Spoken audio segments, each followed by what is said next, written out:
بھی تھے لیکن مالدار صحابی کی بھی فہرست بنائی جا سکتی، جس میں عثمان ابن عفان، عبد الرحمن ابن عوف رضی اللہ عنہ، یہ سر فہرست بہت اس کو کہیں گے ٹاپ موسٹ لیول کے صحابہ جو مالداری میں تھے.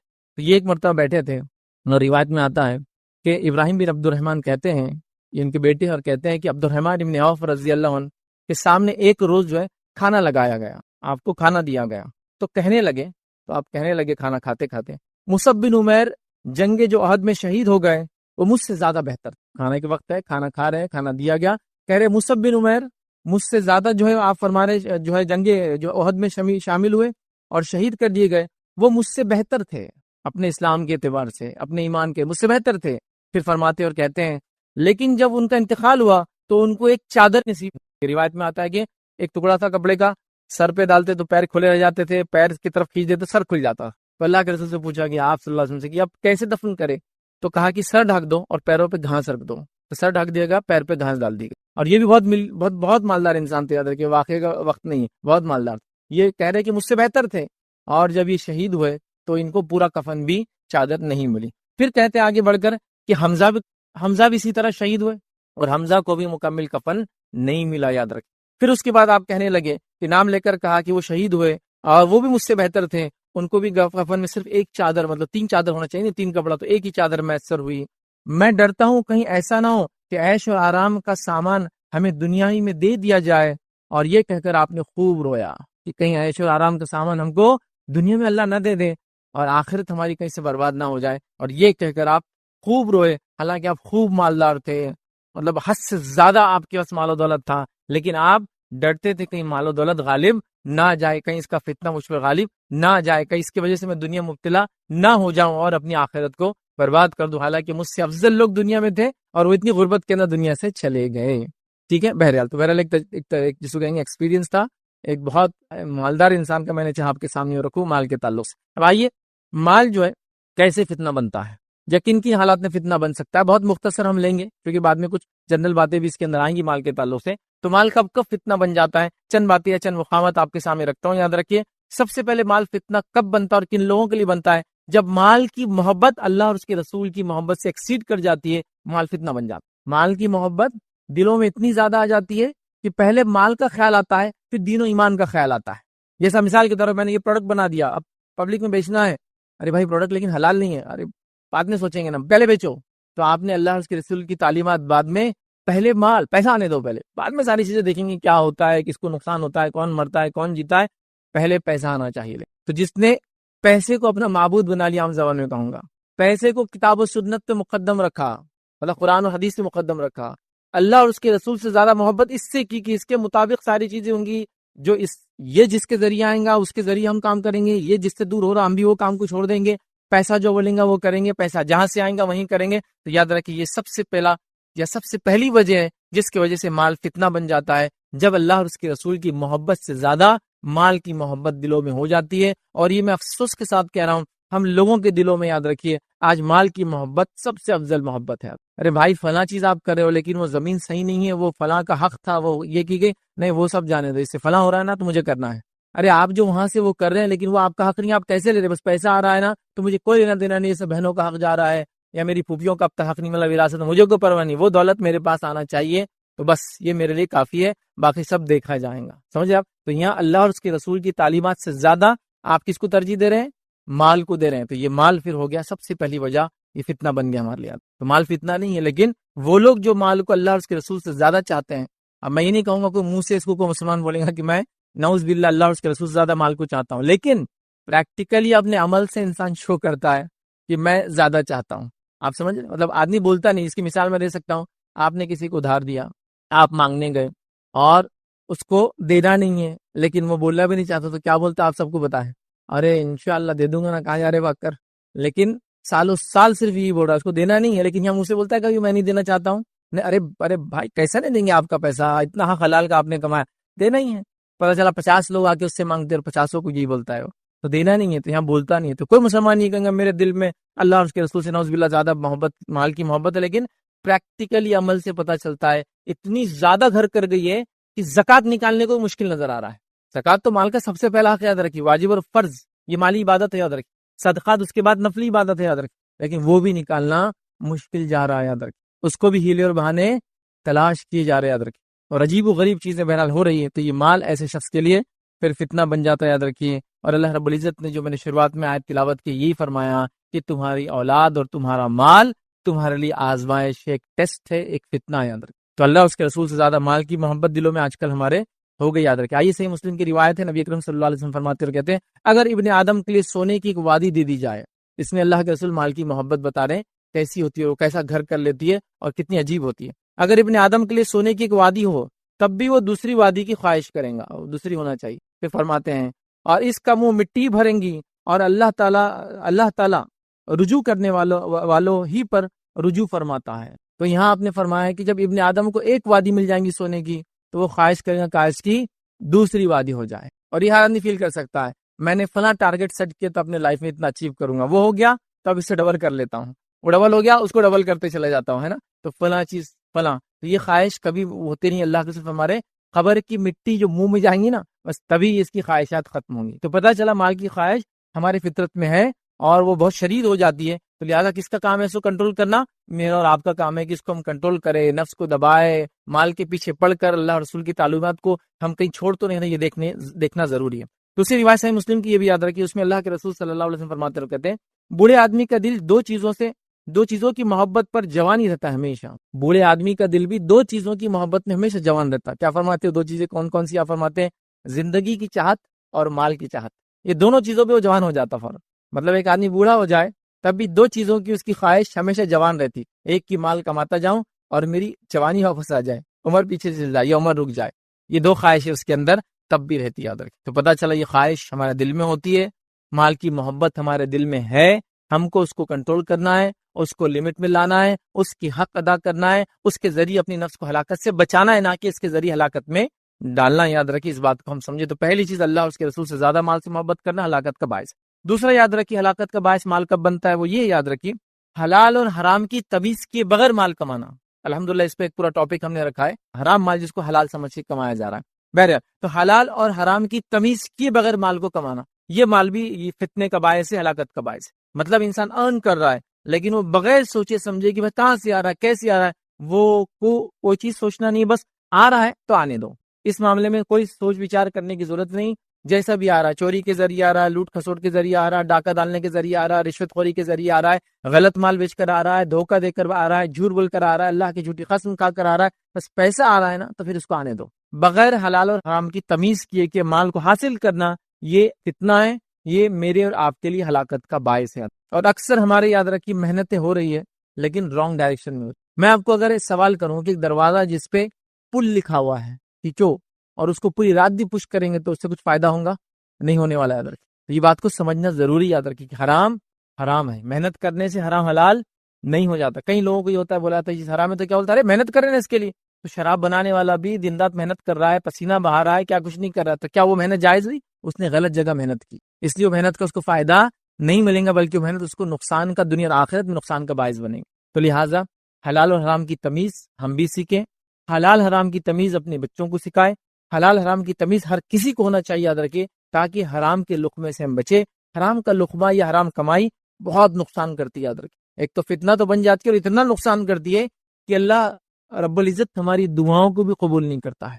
صحیح مسلم کی روایت ہے، نبی اکرم صلی اللہ علیہ وسلم فرماتے ایک شخص ہے اور وہ گم گیا، کچھ نہیں اس کے پاس، مطلب آدمی کی حالت کیا ہوں گی، اور اس کے سر کے بالوں میں اور داڑھی میں سب دھول بھر گئی، پاکستان میں دھول بہت اڑتی ہے، دھول بھر گئی، پراگندہ اس کے سر کے بال اور داڑھی کے بال ہے، اور وہ اپنے دونوں ہاتھ کو اٹھا کر یا رب دعا کرتا ہے، اے میرے رب، مطلب مدد کی گہار لگاتا ہے کہ میری مدد کی۔ اللہ کے رسول فرماتے ہیں کہ اللہ تعالیٰ فرماتا ہے میں اس کی مدد کیسے کروں، میں اس کی مدد کیسے کروں، اس کا کھانا حرام، اس کا پینا حرام، اس کا پہننا حرام، کیونکہ کمایا حرام تو پھر کھایا بھی حرام اور پیا بھی حرام اور پہنا بھی حرام، تو میں کیسے اس کی دعائیں قبول کروں؟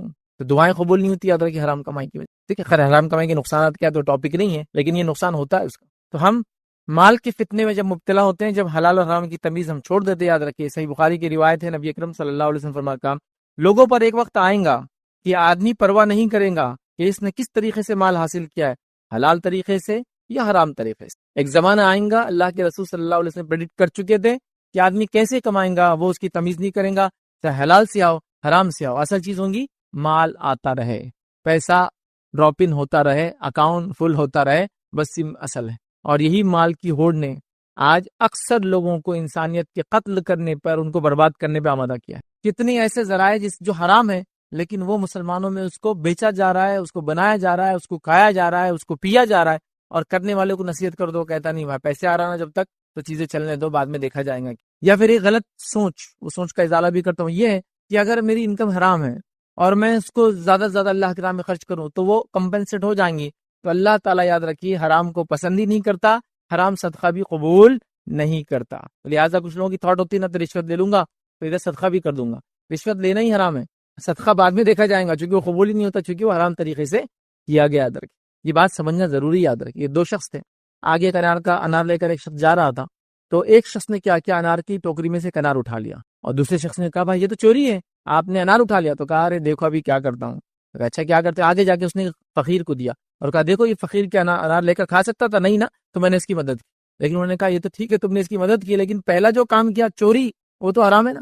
ہم کیا کر رہے ہیں؟ نہیں ٹھیک ہے حرام تو ہے لیکن اس کو ایڈجسٹ کر لیں گے، نہیں وہ تو ٹھیک ہے اللہ کے راہ میں خرچ کر دیں گے، مسجد تعمیر کر دیں گے. کیسا ہوں گی مسجد تعمیر؟ کیسے آپ کسی یتیم اور غریب کو پیسہ دے سکتے؟ وہ قبول ہی نہیں ہوتا ہے. ٹھیک ہے اس کو تو اس کا فائدہ ہو جائے گا، لیکن آپ کا جو ہے صدقہ قبول نہیں ہوا. یاد رکھیں. تو لہٰذا حلال اور حرام کی تمیز کے بغیر مال کمانا، یہی مال یاد رکھیے میرے اور آپ کے لیے فتنے کا باعث بنتا ہے. یاد رکھیے. اسی طرح یاد رکھیے مال یاد رکھیے جو ہلاکت کا باعث بنتا ہے، جو فتنہ بنتا ہے، اس میں تیسری شکل یاد رکھیے فضول خرچی کرنا. ٹھیک ہے ایک انسان نے حلال ڈھنگ سے کمایا، رائٹ سورسز سے اس نے ارن کیا، لیکن اسپینڈنگ، ہم مسلمانوں میں سے میں یہ تو نہیں کہوں گے کہ اکثر لوگ حرام کماتے ہیں، الحمدللہ امت بہت سوچ سمجھ کے کماتی ہے، لیکن آج جو جگہ خرچ ہو رہا ہے وہ بغیر سوچے سمجھے خرچ ہو رہا ہے. یہاں تو اسپینڈنگ میں تو حرام میں ہم جا رہے ہیں. ٹھیک ہے میں نے بہت محنت سے ارن کیا، محنت سے کمایا، الحمدللہ بہت اچھی بات ہے، لیکن خرچ میں ہم بالکل نہیں سوچ رہے ہیں. ایک قلیل تعداد جو حرام کما رہی ہے، حلال اور حرام دونوں جگہ خرچ کر رہی ہے، لیکن ایک بڑی تعداد جو الحمدللہ حلال ہی کما رہی ہے لیکن خرچ میں کوئی تمیز نہیں کر رہی ہے. تو یاد رکھو جیسا حلال کمانا ضروری ہے ویسے حلال خرچ کرنا بھی ضروری. تو آج خرچ صحیح جگہ نہیں کیا جا رہا ہے، عام زبانوں کے فضول خرچی میں ڈالا جا رہا ہے، اور نہ جانے کہاں کہاں یاد رکھیے کن کن جگہوں پر مال کا استعمال ہو رہا ہے، اور یہ مال میرے اور آپ کے لیے یاد رکھیے ہلاکت کا باعث بن جا رہا ہے. یاد رکھیے اللہ رب العزت نے قرآن میں فرمایا اور کہا، سورہ اعراف سورہ نمبر 7 آیت نمبر 31 میں اللہ فرماتا اور کہتا ہے کلوا واشربوا ولا تسرفوا. اللہ فرماتا اور کہتا ہے کھاؤ اور پیو اور اسراف مت کرو، بیجا خرچ مت کرو. ٹھیک ہے اللہ تعالیٰ بیجا خرچ کرنے والوں کو پسند نہیں کرتا. تو بیجا خرچ کرنا، اسراف کرنا شریعتاً حرام ہے. تو ایسے لوگوں کے لیے بھی مال فتنہ بن جاتا ہے جو الحمدللہ ارننگ تو حلال جگہ سے کر رہے ہیں لیکن سپینڈ کے اندر، خرچ کرنے کے اندر کوئی تمیز نہیں رکھ رہے ہیں، اور جہاں چاہے وہاں خرچ کر رہے ہیں. میں تو اتنی مثالیں اس کی آج دے سکتا ہوں، بس جہاں چاہے من مانے ڈھنگ سے خرچ کر رہے ہیں. مطلب جس کو میں کہوں گا جو نہیں ہے وہ بھی خرچ کر رہے ہیں. فضول خرچی تو تب ہوں گی جب ہے اور خرچ کر رہے ہیں. حال یہ ہے جو نہیں ہے وہ بھی خرچ کر رہے ہیں. نہیں ہے سے مراد کیا ہے؟ ادھار لے لیا اور خرچ کر رہے ہیں. وہ کریڈٹ کارڈ لے لیے، اب وہ تو خرچ کرتے وقت بہت اچھا لگتا ہے، اس میں جو کچھ جیب سے تو کچھ جاتا نہیں، پھوٹی کوڑی دیتے وقت تو اصل نوٹیں لگتی جو اندر ڈالنا پڑتی لے جا کے مشین میں یا بینک میں جمع کرنا پڑتی، تب پھر خلائی کھل جاتی. پھر ایک کارڈ سے دوسرے کارڈ پہ، دوسرے کارڈ کا تیسرے کارڈ سے پیمنٹ چل رہا ہے، اس کا نکال کے اس کو دیا جا رہا ہے. یہ سب تماشا چل رہا ہے کہ پورے ماحول میں. کیوں؟ فضول خرچی، اسراف، غلط جگہ خرچ کرنا، حرام چیزوں پہ خرچ کرنا، کبھی کبھار حلال چیزوں پہ خرچ کرنا، لیکن اتنا لمیٹڈ خرچ کرنا وہ بھی مسئلہ ہو جاتا ہے. یاد رکھیں. اور فضول خرچی میں ہم میں سے کوئی بھی آج بچا نہیں. یاد رکھیں اتنا زیادہ ہو گیا، اتنا زیادہ. یاد رکھیں جہاں خرچ کرنا ہے وہ محتاج تو بھی انتظار ہی کر رہے ہیں کہ بھائی کچھ ہو جائے تو ہمارا بھی بیڑا پار ہو جائے. اللہ نے جو مالداروں کے دولت میں ہمارا بھی حق رکھا ہے تو کچھ اس میں سے مل جائے. اور ہم لوگوں کا حال یاد رکھیے کہ اسراف کر کر کے، پیسہ خرچ کر کر کے پریشان ہے، اور اس میں دوڑ بھی لگی ہے، سب کی دوڑ ہے نا. چونکہ آپ نے خرچ کیا تو میں پیچھے کیسا رہ سکتا ہوں؟ میں بھی تو اتنا ارن کرتا ہوں جتنا آپ کماتے ہیں، اور پھر میں بھی وہ کرنے کے چکر میں لگاؤں. لیکن میں نے یہ نہیں دیکھا کہ فلاں آدمی نمازی ہے، نمازوں میں اتنا آگے ہے، صدقہ کرتا ہے، صدقات میں اتنے آگے، تو میں بھی اس سے آگے جاؤں. وہاں میرا کوئی کمپٹیشن نہیں ہے، میں اس سے کمپیٹ بھی نہیں کرنا چاہتا ہوں، اور وہ میرے ایریے سے باہر ہے. میرا کمپٹیشن ان سے، جس نے گاڑی پہ دوسری گاڑی تو میں بھی ایک گاڑی لوں گا اور دوسری کی تیاری. گھر پہ دوسرا گھر بنایا تو میں بھی دوسرا گھر بناؤں گا. مالے پہ دوسرا مالا چڑھایا تو میں بھی ایک مالا چلاؤں گا. یہ میرا کمپٹیشن ہے، اور اس میں پھر کوئی حلال حرام کی تمیز نہیں ہے. پیسہ کہاں سے آ رہا اس کی تمیز نہیں ہے، اگر صحیح جگہ سے آ رہا تو کہاں خرچ ہو رہا اس کی تمیز نہیں ہے. اور عجیب و غریب یاد رکھے دنیا میں لوگوں کا حال ہے. میں گزارش یہ کر سکتا ہوں، دیکھیے ایک تو وہ ہے جس کو اللہ نے مال و دولت دے رکھا ہے اور وہ اپنے نفس پہ خرچ کرتا ہے، تو شریعت اس کو پکڑ نہیں کرتی. لیکن اس شخص کو بھی میں نصیحت کروں گا، اگر اس میں سے بھی وہ زیادہ اپنے اوپر نہ خرچ کرتے ہوئے ان مصارف میں ان جگہوں پہ خرچ کرے جہاں مستحقین اور لوگ ضرورت مند ہیں، تو اس کے لیے سونے پر سہاگا ہے کہ ایک تو کمایا بھی حلال، خرچ بھی حلال کر رہا ہے، لیکن حلال خرچ میں سوچ رہا ہے کہ نہیں یہاں نہیں کرتا ہوں، چلو اس کو دے دیتا ہوں، اس کا بیڑا پار کر دیتا ہوں، اس کی مدد کر دیتا ہوں، یہ چیز بنا دیتا ہوں، یہ کر لیتا ہوں، دنیا اور آخرت میں کام آئیں گے انشاءاللہ، یہ کرتا ہوں، یہ اس کے لیے افضل اور بہتر ہے، افضل اور بہتر ہے، یاد رکھے۔ لیکن ٹھیک ہے، اس کے لیے جائز ہے، اگر وہ خرچ کرنا چاہے اپنے نفس پر تو وہ کر سکے، لیکن دوسرا وہ انسان جو کما نہیں رہا ہے اتنا، پھر وہ ادھار لے کر یہ کام کرتا ہے، تو یہ مال تو یقیناً اس کے لیے بہت بڑا فتنہ بن جاتا ہے۔ اور آج کل یہ ہو رہا ہے کہ وہ فلاں شخص نے کیا تو میں ہی کر رہا ہوں، تو دیکھیے اس کی انکم الگ ہے، وہ اللہ نے اس کو مال و دولت دے رکھا ہے، وہ جہاں یہاں خرچ کرتا ہے تو اللہ کی راہ میں بن مٹی کئی جگہ خرچ کرتا ہے، تو تم ایسا اس کے ساتھ کمپیٹ کر ہی کیوں رہے ہو؟ ابھی ایک نیا فلسفہ چلا ہے، فلسفی چلی، وہ کیا ہے کہ اللہ تعالیٰ نے اگر سب کو برابر بنا دیا ہوتا تو کتنا اچھا ہوتا تھا نا، تو یہ مسئلے ہی نہیں ہوتے تھے، غربت اور مالداری اور فلاں اور فلاں۔ تو آئیے میں چھوٹی سی بات آپ کو بتاتا ہوں کہ اللہ تعالیٰ اگر سب کو برابر بنا دیتا، کچھ لوگ کبھی کرتے نعوذ باللہ کوستے بھی تقدیر کو، کیا اللہ تعالیٰ نے ایسا کیا، تو اگر سب کو برابر بنا دیتا کیا دنیا میں حال ہوتا؟ اس کے لیے میں ایک چھوٹی سی مثال دوں گا۔ بہت پہلے جب میں چھوٹا تھا تو ایک کارٹون میں نے دیکھا تھا، اس کارٹون کی مثال دیتا ہوں، اس میں ایک اچھا واقعہ بتایا تھا۔ اس میں ایک جن رہتا، کارٹون ہے میرا، جن رہتا اور جن کے ساتھ اس کا ایک دوست رہتا طوطا۔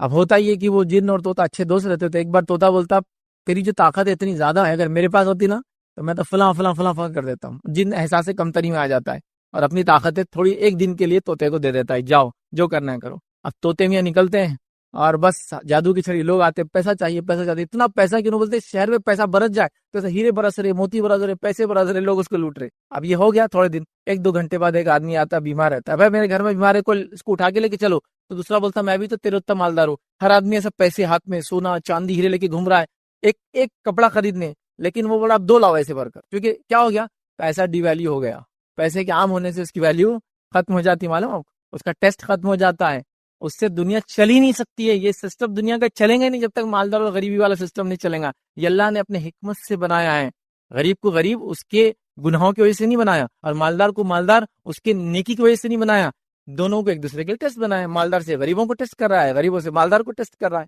یہ اس کے ٹیسٹنگ ہے۔ یہ سب مالدار ہو گئے تو پھر اس کے بعد پورے شہر کے لوگ جمع ہوتے، طوطے کو اتنا مارتے اور اس کو بولتے واپس جس کے پاس صلاحیت تھی جن کی اس کو دے دو، اور جن پھر اس کو واپس کی صلاحیت مل جاتی۔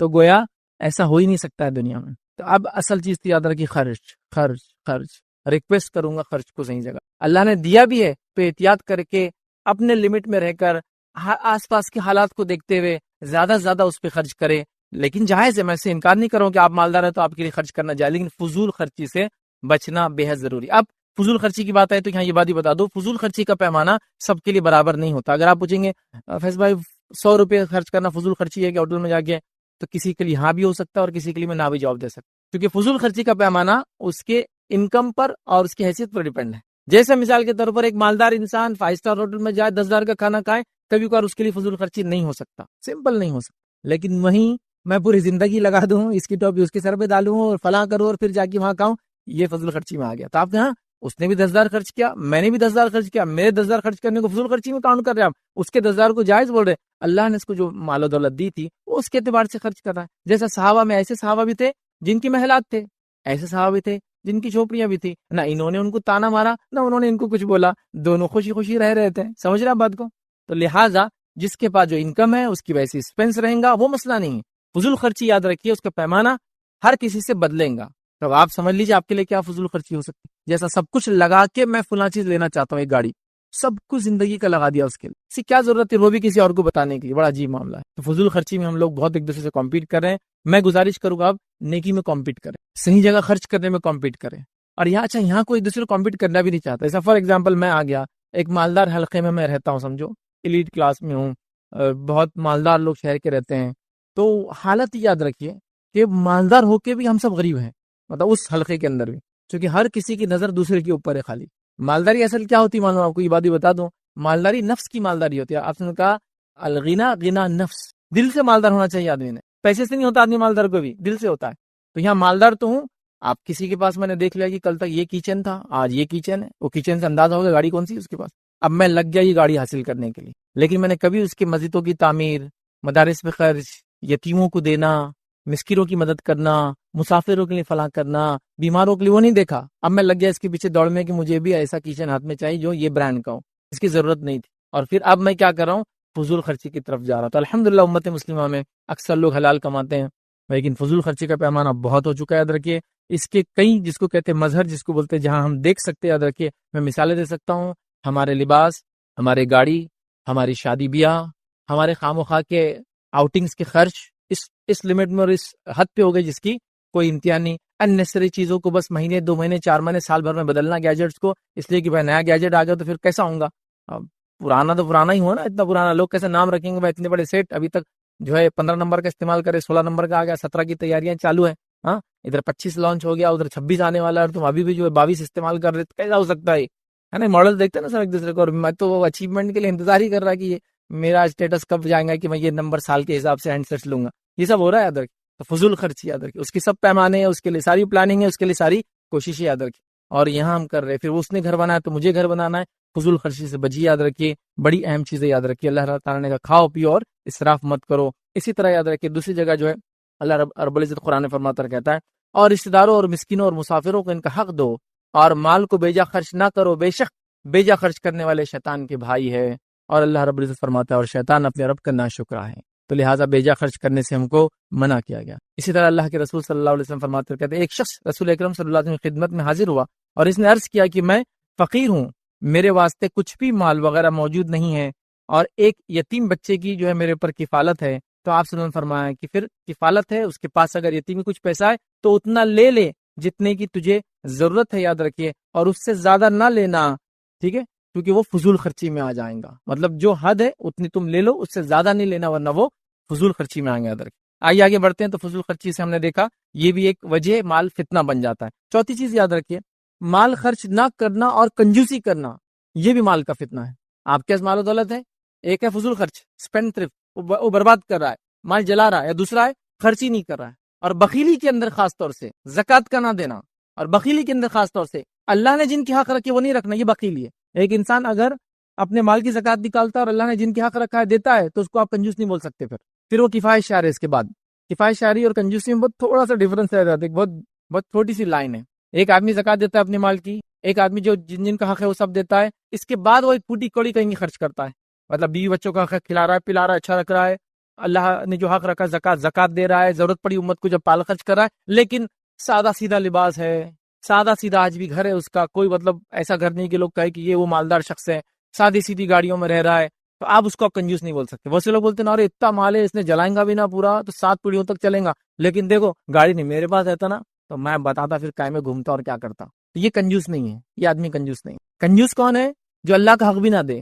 کنجوس کون ہے؟ جو اللہ نے جن کا حق رکھا ہے ان کو نہ دے، ماں باپ پہ خرچ نہیں کر رہا ہے، زکوٰۃ نہیں دے رہا ہے، بیوی بچوں پہ خرچ نہیں کر رہا، ترس رہے لوگ جن کو ضرورت ہے ان کو بھی نہیں دیتا ہے، یہ ہوئی کنجوسی. ورنہ ہمارے پاس کیا ہوتا ہے، ایک آدمی کے پاس 10 چیزیں 11 نہیں لیا رہے، کیا کنجوس ہے؟ تو ٹھیک ہے وہ احتیاط کر رہا ہے، کفایت شعری کر رہا ہے، اسے مسئلہ نہیں آتا. ٹھیک ہے تو مال نہ خرچ کرنا اور کنجوسی کرنا یاد رکھیے. آئیے اللہ رب العزت قرآن میں کیا فرماتا ہے، سورہ آل عمران سورہ نمبر 3 آیت نمبر 180 میں اللہ فرماتا اور کہتا ہے جنہیں اللہ تعالیٰ نے اپنے فضل سے کچھ عطا کیا ہے اس میں وہ اپنی کنجوسی کو اپنے لیے بہتر نہ سمجھے. اللہ تعالیٰ نے اپنے فضل میں سے، مال و دولت میں سے جب لوگوں کو دے رکھا ہے تو اللہ تعالیٰ فرما رہا ہے عطا کیا ہے، وہ اپنی کنجوسی کو اپنے لیے بہتر نہ سمجھے، مطلب کنجوسی کرنے کو اپنے لیے بہتر نہ سمجھے، بلکہ وہ ان کے لیے بدترین ہے، وہ ان کے لیے بری چیز یاد رکھے. ان قریب روز قیامت یہ اپنے کنجوسی کی وجہ سے توق ڈالے جائیں گے، مطلب اس کنجوسی کی وجہ سے جو مال انہوں نے بچایا اس کا توق ان کے گلے میں ڈالا جائے گا. آسمان اور زمین کی وراثت اللہ کی ہے اور جو کچھ تم کر رہے ہو اللہ تعالیٰ اس سے باخبر ہے. تو اللہ تعالیٰ فرما رہا ہے کہ کنجوسی نہ کرے، ورنہ اگر وہ کنجوسی کریں گے جن کا حق ہے نہیں دیں گے، اللہ تعالیٰ اس مال کو گلے میں لٹکائیں گا. قرآن کی آیتوں میں یہ کہ جو سونا اور چاندی جمع کرتے ہیں اور اس کو اللہ کے راہ میں خرچ نہیں کرتے، جہاں خرچ کرنا زکوٰۃ نہیں دیتے، یہ سونے چاندی پگھلا کر ان کے پیشانیوں پر، ان کے پہلوؤں پر اور ان کے سائڈ سے، مطلب اس کو نیچے پیچھے ہر طرف ان کو سونے اور چاندی ڈالی جائیں گی. خاص طور سے وہ لوگ جو زکوٰۃ نہیں دیتے ہیں، تو یہ سونے چاندی کے تعلق سے زیادہ کہ جو مال و دولت کی زکوٰۃ نہیں دیتے اور کنجوسی کرتے ہیں، ان کا تو بہت بدترین حال ہے. اور مال کی زکوٰۃ نہ دینا کنجوسی کی وجہ سے، کسی بھی اور وجہ سے، یاد رکھیے مال کی محبت کی وجہ سے، یہ تو اتنے بڑے فتنے کا باعث ہے کہ باقی سارے لوگوں کو عذاب حساب و کتاب کے بعد ہونے والا ہے. لیکن جو زکوٰۃ نہیں دیتا تھا اس کا حال یہ ہوگا جب حساب اور کتاب چلیں گا تو وہ 50,000 ایئرز تک اس کو عذاب دیا کنٹینیوس جاتا رہے گا اور پھر اس کا حساب الگ ہونے والا ہے. مطلب میں نے نماز نہیں پڑھی تھی، حساب و کتاب ہو رہا ہے، سزا مل رہی ہے. زکوٰۃ نہیں دی تھی تو حساب و کتاب لوگوں کا چالو ہے، جب تک لوگوں کا حساب کتاب چالو ہے تب تک بھی سزا مل رہی ہے. آنکھ تپایا جا رہا ہے، سونے اور چاندی کو پگھلا کر چہروں پر اور جسم پہ ڈالا جا رہا ہے. وہ جانور جن کی زکات نہیں دی گئی انسان کو لٹا دیا جائے گا, جانور موٹے تازے ہو جائیں گے اور اس پر اتنے 50,000 سال تک دوڑتے رہیں گے, اس کے اوپر سے دوڑیں گے. اور جانور کا آپ اگر بکری کا کھر بھی آپ کے پیر پہ لگ جائے نا کبھی, اتنی عجیب تکلیف ہوتی ہے. حالانکہ اس کا وزن زیادہ نہیں ہوتا, لیکن چونکہ وہ ماس بڑھ جاتا ہے, اس کا ویٹ پورا اتنے کھروں پہ رہتا ہے, تو وہ اس سے رونتے ہوئے جائیں گے. تو زکات نہ دینے والا مال کی کنجوسی کی وجہ سے, یا جس کو ہم کہیں گے اس کا حق ادا نہ کرنے کی وجہ سے, اس کا تو حال یہ ہے کہ ابھی دوسروں کو تو سزا حساب و کتاب کی بات ملیں گی, حساب و کتاب چل رہا ہے تو اس کو سزا ملنا چالو ہو جائیں گی. اسی طرح مال کے تعلق سے جس کی زکات نہیں دی جاتی ہے, یاد رکھیے جو فتنہ بنے گا, اللہ کے رسول صلی اللہ علیہ وسلم فرماتے ہیں یہ جو مال ہے اس کے لیے ایک سانپ بن کر آئیں گا, اور یہ گنجا سانپ ہوگا. مطلب سانپ کے زہر کی وجہ سے اس کے سر پہ کچھ روئیں ہوتے ہیں, لیکن وہ بھی جھڑ جاتے ہیں. اس کے پوائزن کی وجہ سے اس کے سیلف باڈی کو بھی ڈسٹرکشن ہوتا ہے, اور وہ اس کے گلے میں ہوں گا, اور وہ اس کو ہونٹوں پر ڈسیں گا اور کہے گا انا کنزک انا مالک, میں تیرا خزانہ ہوں, میں تیرا مال ہوں, اور ڈستا رہیں گا ادھر. تو یہ عذابات یہیں سے شروع ہو جا رہے ہیں. آخرت میں حساب و کتاب سے پہلے بھی عذاب مل رہا ہے. تو مال کے معاملے میں کنجوسی نہیں کرنا چاہیے, خاص طور سے اللہ نے جن کا حق رکھا ہے. ایسے میں کئی لوگوں کو جانتا ہوں کنجوسی اتنی نفس پہ آ جاتی ہے, اسی کوئی انتہا نہیں. اور ایک عجیب و غریب کنجوسی رہتی ہے مالدار لوگوں کی. کبھی کبھار میں نے دیکھا اے سی لگا ہوا لیکن چالو نہیں کر سکتے, گاڑی ہے لیکن چلا نہیں سکتے, فون ہے لیکن مس کال دینا چاہیے. دیکھا آپ نے ایسے لوگوں کو. تو یہ تو ایک عجیب نیکسٹ لیول کی کنجوسی ہے کہ اللہ نے سب کچھ دے رکھا لیکن اپنے نفس پہ چھوڑ کے سب پہ خرچ کرنا ہے. پھر پتا چلا جناب ایسی کنجوسی کر کے چنے کھا کے زندگی گزار کر چلے گئے, بچوں نے ان کے مرتے 2 سال میں پوری وراثت کو ٹائٹا فش کر دیا. تو کیا فائدہ ہو اتنا کما کے؟ اپنے لیے استعمال کرتا مال, اپنے لیے فائدہ اٹھا لیتا, کنجوسی نہ کر کے جہاں خرچ کرنا دے دیتا, دے کے اپنے لیے تیاری کر لیتا, آخرت کی تیاری. دیکھیے مال کے ذریعے آخرت کی بہت آسانی سے انسان تیاری کر سکتا ہے, جو غریب کے لیے وہ کام کرنا مشکل. لیکن وہی مال جب ملتا ہے آدمی خرچ نہیں کرتا تو فتنہ ہی بن جاتا ہے, اتنی بڑا عذاب بھی ہو جاتا ہے. تو یہ بڑی اہم بات ہے. تو لہٰذا نفس کی کنجوسی سے ہم نے بچنا چاہیے, اور اللہ نے جو مال دیا اس کو صحیح جگہ خرچ کرنا چاہیے, فضول خرچ بھی ہونا چاہیے, صحیح جگہ ہونا چاہیے. سب سے پہلے اللہ کی راہ میں جس میں زکوٰۃ آ گئی جو فرض ہے, اس کے علاوہ صدقات اور خیرات, اس کے ساتھ ساتھ سب سے پہلے اگر انسانوں میں حق ہے تو والدین پر, اس کے بعد بیوی اور بچوں پر, اور اس کے بعد کے رشتہ دار, اور اس کے بعد کے رشتہ دار جن جن کا حق یاد رکھیے سب کا دینا چاہیے. آئیے 5ویں جگہ یاد رکھیے جہاں مال فتنہ بن جاتا ہے ہمارے لیے, یاد رکھیے وہ ہے کثرت مال کی وجہ سے تکبر آ جانا. کثرت مال کی وجہ سے لوگوں کو حقیر سمجھنے لگ جانا. دیکھیں کسی کے پاس مال ہے وہ استعمال کرے, کوئی برائی نہیں, لیکن وہ استعمال کرے اور دوسروں کو نیچا سمجھے, وہ بہت بڑا مسئلہ. تکبر آ جانا ہے. اور اکثر ہم دیکھتے ہیں مال انسانوں میں تکبر لاتا ہے, جس کی ایک جیتی جاگتی مثال قرآن میں موجود تھی. وہ کون سی ہے؟ قارون کی مثال. قارون کو اللہ نے بہت مال و دولت دے رکھی تھی. مطلب قارون شاید ان لوگوں میں سے تھا جو کنگز کو فائنینس کرتے, بادشاہوں کو فائنینس کرتے ہیں, ہوتے ہیں نا کنگ میکر رہتے ایسے لوگ, دکھتے نہیں کچھ نہیں لیکن اتنا مال و دولت کی ملکوں کی حکومتوں کو ہلا دیتے, فلاں کر دیتے. تو شاید کنگ میکر تھا قارون, بہت خزانہ, اتنا مال و دولت کہ اس کے خزانے کی جو ہے جو کیز سے چابیاں تھے ایک جماعت اٹھایا کرتی تھی. مطلب کچھ لوگ لگتے تھے اٹھانے کے لیے. اب ایسا بھی نہیں کہ لاک اس زمانے میں 1 ٹن کا رہتا تو چابی 500 کلو کی, ویسا نہیں تھا. سمپل لاک اینڈ کیز جیسے آج ہوتے ہیں, تھوڑے بہت اور بڑے اور وزنی ہوتے تھے, لیکن ایک جماعت اس کی چابیوں کو اٹھاتی تھی. کتنا رچ ہوں گا, سپر رچ. اور جب نکلتا تھا وہ تو پورا شہر نکل کے اس کو دیکھتا تھا. مطلب جب وہ گھر سے نکلتا تھا تو ایک جلوس ہی نکلتا تھا اس کے ساتھ, کیونکہ بڑے مالدار لوگوں کے ایک اپنے نخرے اور ٹھاٹ ہوتے ہیں, تو پورا جلوس نکلتا تھا کہ لوگ متاثر ہو رہے تھے اس سے, اثر لے رہے نوجوان اور بچے دیکھ کر کے جو قارون نکل رہا ہے کہ ایسا ہونا چاہیے زندگی. تو یہ ہے. لیکن جب موسیٰ علیہ السلام کو اللہ نے کہا جاؤ مال کا حق لو قارون سے, جو ہے قارون سے, جب موسیٰ علیہ السلام کو کہا احسن کما احسن اللہ الیک, احسان کر ویسا لوگوں پر جیسا اللہ نے تجھ پر احسان کیا ہے. مطلب جو مال تجھے دیا دوسروں پہ خرچ کر. تو کہا اللہ کا احسان, یہ تو میری عقل کی کمائی ہے, یہ میں نے محنت سے کمایا ہے. پھر اللہ رب العزت نے کیسا عذاب دیا اس کو, قیامت تک کی عبرت بنا دیا. اس کا مال, اس کے گھر اور جائیداد, اس کی شخصیت کے ساتھ اس کو اللہ نے زمین میں دھسا دیا, برباد اور جو اس کو ہلاک کر دیا. تو یہ مثال ہے ہمارے سامنے. تکبر تھا اس کو اپنے مال کا. تو آج مال کیا کر رہا ہے؟ تکبر لا رہا ہے. دیکھیے اب اچھی اچھی گاڑیاں استعمال کیجیے, کوئی بات نہیں. اچھی اچھی گھڑیاں استعمال کیجیے, کوئی بات نہیں. اچھے اچھے کھانے کھائیے, کپڑے پہنیے, کوئی مسئلہ نہیں. دوسروں کو حقیر مت سمجھیے, اپنے آپ کو ان سے افضل مت سمجھیے. پرابلم یہاں ہوتا ہے جب ہم کیا کریں دوسروں کو حقیر سمجھ رہے اس استعمال سے, یہ بڑا پرابلم ہے. اچھا وہ لوگ جن کو یہ چیز نہیں ملی ہے وہ کسی کے استعمال سے ان کو متکبر خود سے ڈکلیئر نہ کرے, یہ بھی بڑا مسئلہ رہتا. جس کے پاس مال نہیں ہے وہ سیلف بندہ کے یہ متکبر ہے. اس نے کیسے تکبر, اس کی اتنی مہنگی گھڑی کیوں پہنا؟ مہنگی گھڑی پہننے سے اس کا تکبر ظاہر نہیں ہوتا, یاد رکھیے. اگر وہ مہنگی گھڑی پہن کر اپنے آپ کو آپ سے افضل سمجھ رہا ہے جب وہ متکبر ہوا. اگر وہ ایسا نہیں سمجھ رہا بھائی گھڑی ہے بس میں نے پہنا ہو, آپ کیوں سمجھ رہے, تو یہ میرا مسئلہ ہے. تو یہ بھی ایک مسئلہ ہوتا ہے کہ ہم خود ڈکلیئر کریں کون متکبر ہے کون نہیں. یہ آپ نے ڈکلیئر میں نہیں کر سکتا, وہ دل کی کیفیت ہے, وہ دل کی کیفیت. لیکن یہ ہو جا رہی ہے, بچوں کے اندر آ جا رہا ہے میرا باپ اتنا مالدار ہے, باپ کے اندر آ جا رہا ہے کہ میں اتنا مالدار ہوں، بیوی بچے اس کے اطراف میں سب متکبر ہوتے چلے جا رہے ہیں. تکبر نہیں کرنا چاہیے، تکبر نہیں کرنا. کیوں نہیں کرنا ہے تکبر؟ خاص طور سے سنیے، متکبر لوگوں کو اللہ رب العزت جو ہے اللہ کے رسول فرماتے حدیث کے اندر جہنم میں ڈالیں گا. تو کیسے ڈالیں گا معلوم؟ جہنم متکبرین کو ان کو چونٹی بنا دیں گا. دنیا میں اکڑتے تھے نا، تو اللہ چوٹیوں کے اتنے چھوٹے چھوٹے جسم دے دیں گا ان کو، اور چوٹی بنا کے جہنم میں ڈالیں گا. چونکہ وہ تکبر کرتے، بڑا سمجھتے تھے. اور تکبر کیوں نہیں کرنا چاہیے؟ حدیث قدسی ہے، نبی اکرم صلی اللہ علیہ وسلم فرماتے اور کہتے ہیں تکبر اور عظمت یہ اللہ کی جو ہے یہ چادر ہے. اللہ فرماتا ہے حدیث قدسی ہے کہ تکبر اور عظمت، بڑائی، یہ اللہ کی چادر ہے. ٹھیک ہے. اور پھر اللہ تعالیٰ فرماتا ہے جو دونوں میں سے کوئی ایک بھی کام کریں گا میں اسے جہنم میں ڈالوں گا.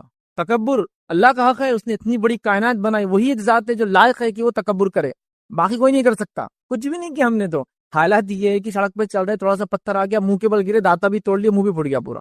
اتنی بھی حیثیت نہیں ہے کہ میں چل رہے تو زمین میں گڑا ہو جا رہا ہے. اتنے بڑے سیٹ ہے کہ چلتے زمین گڑا ہو جاتا، بلڈنگ سائڈ دے دیتی ان کی گاڑی کو کہ ہٹ جاؤ انہوں آ رہے. کچھ بھی نہیں ہوتا، نتی کچھ چینج نہیں ہوتا آپ کے لیے، ہے نا. تو اس میں کچھ اسپیشل کچھ بھی نہیں رہا.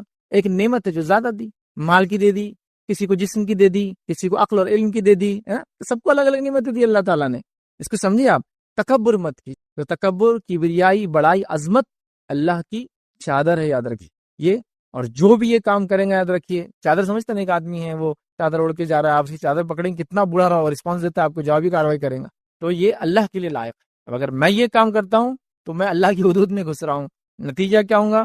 جو دونوں میں سے ایک بھی کام کریں گا وہ اللہ تعالیٰ فرماتا میں اس کو جہنم میں ڈالوں گا. تو لہٰذا تکبر نہیں ہونا چاہیے. مال ہے، عاجزی اختیار کیجیے. نعمت کو باقی رکھنے کا اصول کیا معلوم؟ عاجزی اختیار کیجیے اور ہمبل ہو جائیے، اور ہمبل ہو جائیے، اور ہمبل ہو جائیے. عبد الرحمن ابن عوف رضی اللہ عنہ کا واقعہ اگر دیکھیں گے، ان کی کئی سیرت کے واقعات آتے ہیں، اس میں یہ ہے جب غلاموں کے ساتھ بیٹھتے تو آئیڈینٹیفائی کرنا ممکن نہیں تھا کہ عبد الرحمن کون ہے اور عبد الرحمن کا غلام کون ہے.